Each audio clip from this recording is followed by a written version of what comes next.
समंदर की लहरों पर एक ऐसी सनसनीखेज घटना हुई है जिसने बीजिंग से लेकर वॉशिंगटन तक हड़कंप मचा दिया है। खबर है कि चीन की ओर बढ़ रहे 7 विशालकाय रूसी तेल जहाजों को भारत ने बीच समंदर में इंटरसेप्ट कर लिया और उनका रुख मोड़कर भारतीय बंदरगाहों पर खाली करा लिया है।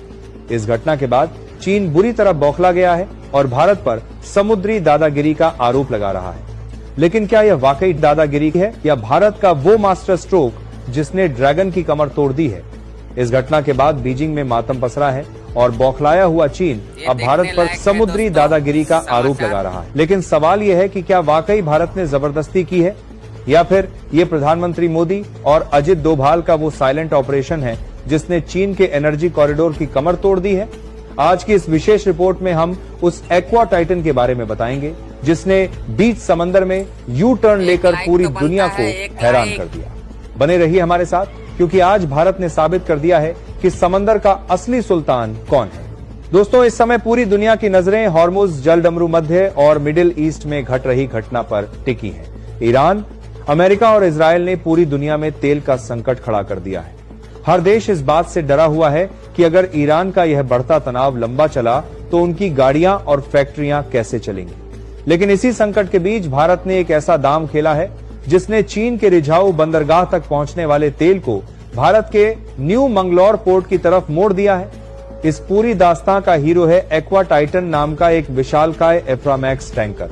यह जहाज जनवरी के आखिरी हफ्ते में रूस के बाल्टिक सागर से यूराल्स क्रूड ऑयल लाद कर निकला था। इसका डेस्टिनेशन साफ था, चीन का रिझाऊ पोर्ट। चीन को उम्मीद थी कि मार्च के महीने में ये तेल उनके टैंकों में होगा, लेकिन जैसे ही ये जहाज दक्षिण पूर्वी एशियाई समुद्र में पहुंचा, भारतीय नौसेना के युद्धपोतों ने इसे चारों तरफ से घेर लिया। अगले ही पल जो हुआ उसने चीन की सरकार के होश उड़ा दिए। जहाज ने तुरंत यू टर्न लिया और अब ये 21 मार्च को भारत के न्यू मंगलौर बंदरगाह पर डॉक होने जा रहा है। जैसे ही यह खबर बीजिंग पहुंची, वहां के सरकारी गलियारों में हड़कंप मच गया। चीन ने इसे अंतर्राष्ट्रीय कानूनों का उल्लंघन बताया और यहां तक कह दिया कि भारत समंदर में दादागिरी कर रहा है। लेकिन चीन ये भूल रहा है कि ये 2026 का भारत है। भारत ने मौजूदा स्थिति को देखते हुए रूस से अपना तेल आयात बढ़ाने का जो फैसला किया वो चीन को बर्दाश्त नहीं हो रहा है। दरअसल अमेरिका ने भारत को रूसी तेल की खरीदारी अस्थायी रूप से बढ़ाने की गुप्त छूट दी है और इसी का फायदा उठाते हुए भारत ने चीन की ओर जा रहे कम से कम 7 ऐसे टैंकरों का रुख अपनी ओर मोड़ लिया है। चीन जो तेल कम कीमत पर हड़पना चाहता था वो अब भारत के काम आएगा। इतना ही नहीं, भारत ने एक और बड़ा कमाल